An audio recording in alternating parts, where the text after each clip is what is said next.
Well, I've been in the car, as you would have seen in the last clip. It's following Sunday since I crashed. This is the first time I've actually really had a proper look at the car. I just put it in the garage and kind of just put it out of my mind. I wasn't really thinking about it, but it's a Sunday, so we've got time. So we'll go over it together, see what's going on. As you can see, hit the wall. Oh! Going backwards in the quarter panel. I snapped a rim.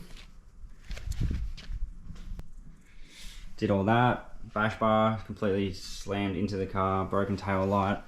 Exhaust bent and off the mounts. Chassis is a bit higher from where it was. Boots obviously dinged up. I don't know how much of this is going to come up in camera, but this is all crumpled in the back here. Crumpled. It's even dinted all the way up through the center firewall. Caps come off the fuel pump part.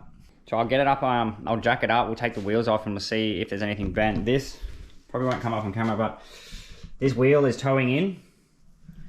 So there's obviously something bent. I did have like a look at that night to see if there was anything bent in the any control arms or anything like that, and it looked fine. But we'll get it jacked up now and we'll see what the verdict is. All right, so we've got it jacked up. What have we got? All right, so you can see there, the chassis is kinked after the subframe.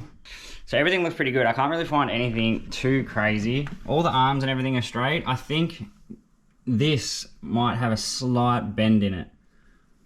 Like it's got a little bump on the top. I don't know. But something that would explain why the wheel is towing in, because it's pulling the knuckle in there. So that's what it looks like there. That's what that one looks like. I'll put like a little comparison in because I can't really tell if it's any different. So one thing that I did notice that was spinning me out a bit, all these marks on the inside here on the rear right wheel. So it makes me think that it was running massive toe in already, and maybe that was already bent, causing it to rub on there, because it shouldn't have been rubbing on there. That couldn't have happened after I crashed because the tire was flat. So just, I don't know, maybe when I hit the water barrier at the last event, it maybe kinked it. Maybe that's why I was so slippery when I was driving. Could have been any one of these things. But all we can do now is just push on and keep it moving. But that's basically it. I'm sure the more you look at the car, the more things you'll find. So these are the tires I was running on at the end of the night. Way too bald. Definitely should have come in and changed them. The funny thing is, I never said it, but I was on my last lap. I did say that I was going to come in and get fuel. So how I crashed is I did the first two turns and I was mangying down the straight, which is like going gutter to gutter. And then right before at the end of the wall, last mangy went out and then just completely lost all grip, span out. And then I kind of backed up. I had to make a decision like where I wanted to hit the wall within like, not even a second. Kind of grabbed the wheel, kind of straightened it up, kind of turned a bit, and then just backed it into the wall.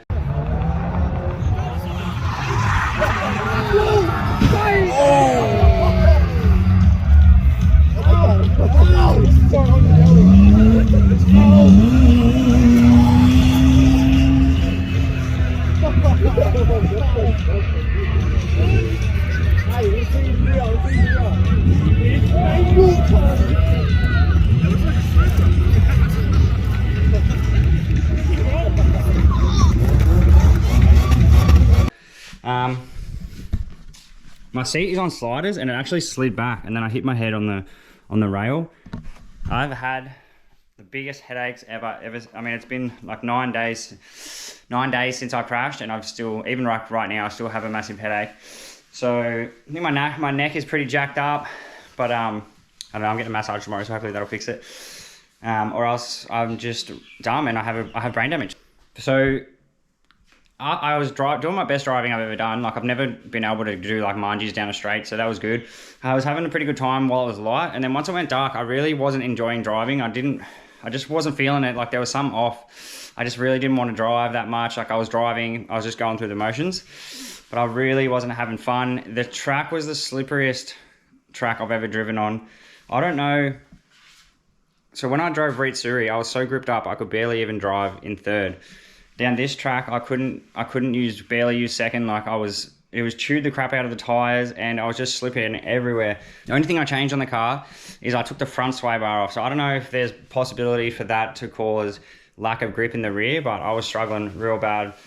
So in my last Read Through video, I mentioned that I had no power steering. I was having power steering issues. I didn't feel like I could move the wheel very easily. What was happening was I've got like a aftermarket like 20mm thick sway bar. So that was putting a lot of pressure on the steering rack. That's why I disconnected that, and then actually did make the steering a lot better. Another thing, I don't know why, but I switched rims. I changed to an 8-inch rim, but every time I compressed, obviously coming around the corners, I dinted the crap out of here. That's up both like that on both sides. So we're gonna have to cut this out, maybe get like, I've got some over flares, but they look crap. So maybe get over fenders. It's, you know, it's almost the end of the year now. So I'm just going to wait till next year. I'm going to take this over to Heath's, Rapid-Tune Luda. We're going to get up on the hoist, see what we can find, see what's really bent.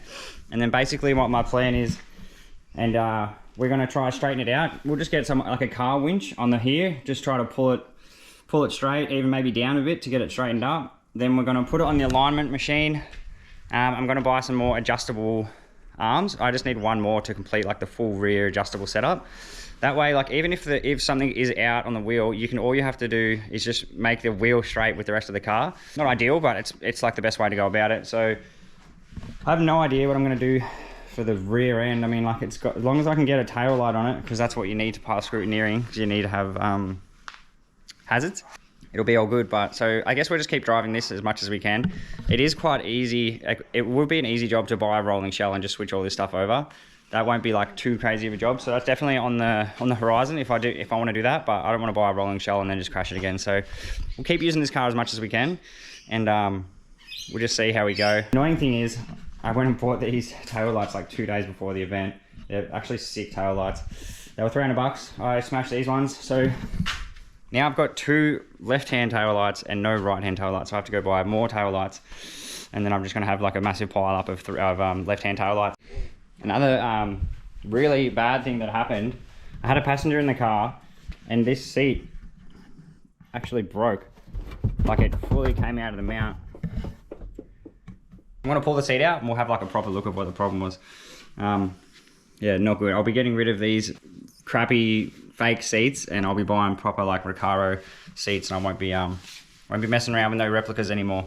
Unfortunately, I wasn't filming when I crashed. Would have been pretty cool to get that on camera. It's dumb because I even was driving and I was like, oh, I should grab my camera, because I'll probably, if I crash, then I'll be able to film it. It's like I knew I was going to crash. I even mentioned earlier that like it was real sketchy layout and I thought I might crash. But yeah, I just had a feeling that it, like something wasn't right, and I knew something bad was going to happen, and it did. Yeah, I'm not like super upset or anything about the car. Like, it's no big deal, and obviously I'm alright.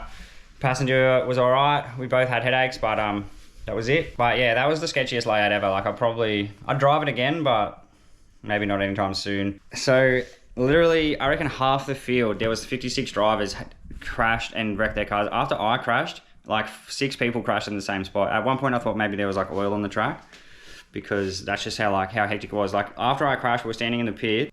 People were just getting, every 2 minutes, there was a new cars getting towed in. I even posted on the Keep It Re community Facebook page. I was like, guys, post up photos of your dinted cars, and in the comments was just crazy. I'll put like a screen recording of all the cars that are dinted and stuff. I'll try to throw in some photos. Not just me, obviously.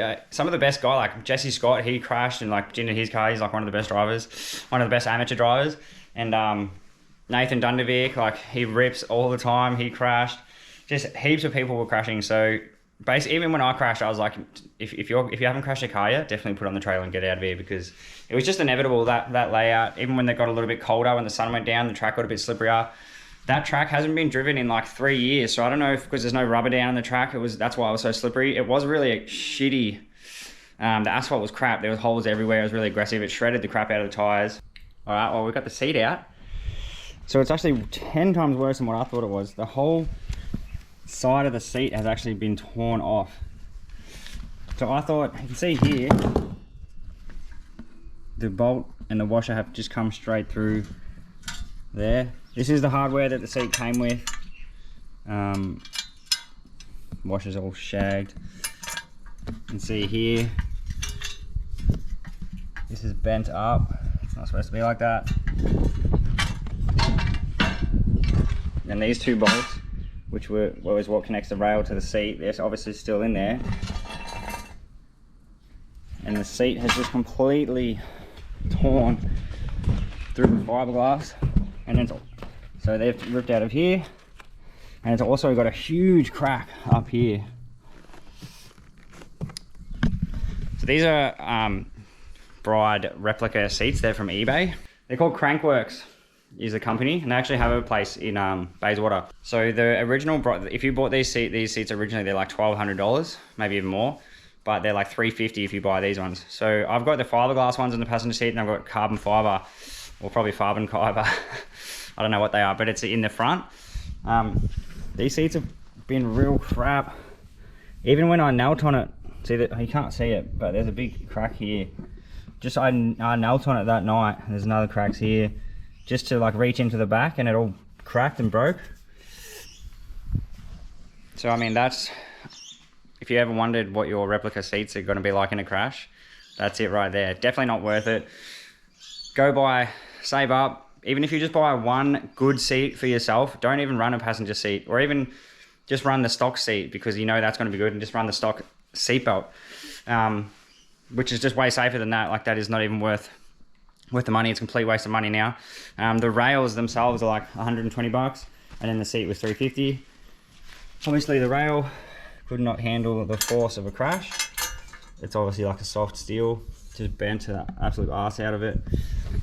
So if you crash going forwards, the harness is what keeps you in the seat. But because I crashed going backwards, you've got your full weight of the person pushing back on the seat, and there's nothing holding you there. You don't have that harness holding you in and stopping you from going forward. So I never really thought about that. I always thought about crashing going forward and the harness doing all the work. But the seat, when you crash going backwards, it's all the seat that keeps you in there.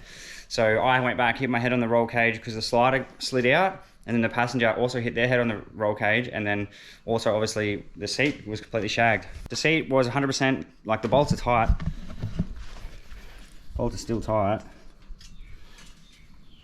but so it was installed correctly. I actually had it out just before, and I made sure everything was super tight and everything before I went to that event. I literally did that the day before.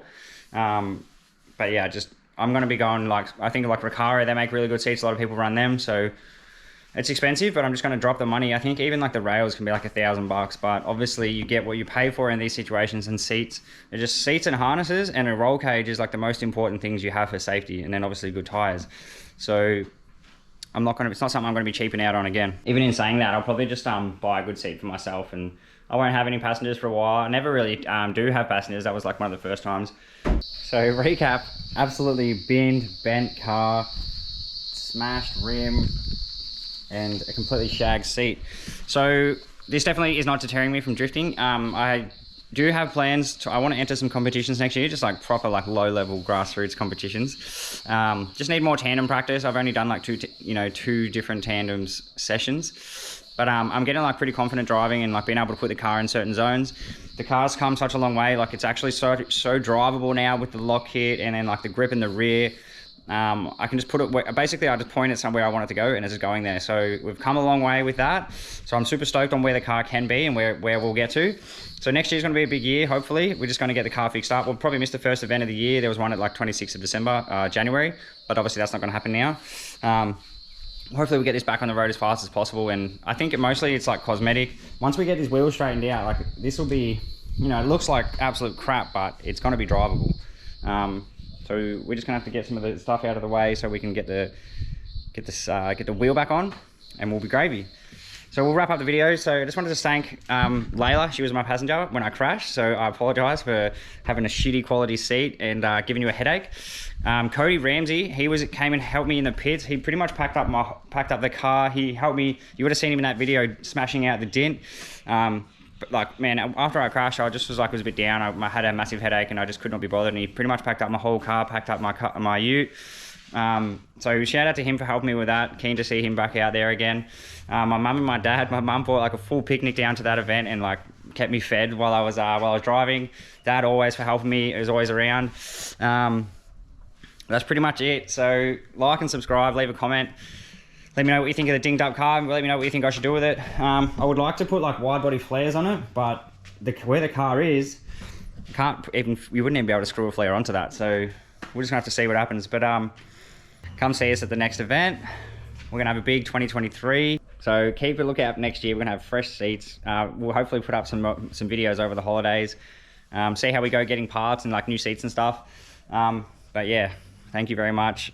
See you at the next one. You.